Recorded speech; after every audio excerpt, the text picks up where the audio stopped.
Conquering conjunctions, subordinating your sentences. Hello, dear learners.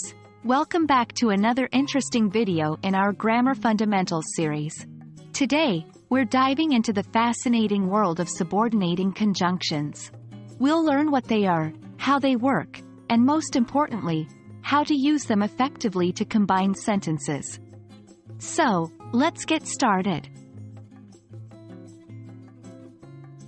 Subordinating conjunctions are a type of conjunction that connect a dependent clause to an independent clause, creating what we call a complex sentence. This might sound a bit complex, but it's really quite simple once you get the hang of it. Words like although, because, since, unless, until, and many more fall under this category. These words help us show relationships between ideas, including time, cause and effect, contrast, and condition.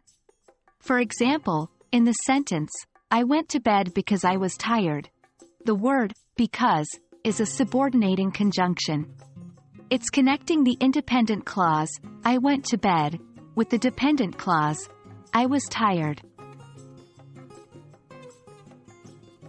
Now that we know what subordinating conjunctions are, let's put them into practice by combining sentences. Let's take two simple sentences. I love ice cream. And, it's hot today. We can use a subordinating conjunction to combine these two sentences into one. For example, because it's hot today, I love ice cream. Or, I love ice cream when it's hot today.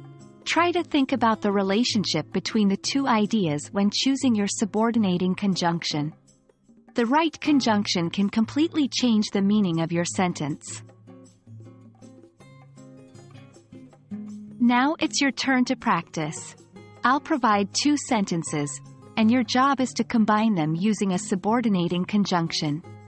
Remember, there can be more than one correct answer. 1. I read books. And, I want to learn. 2. She didn't go to the party.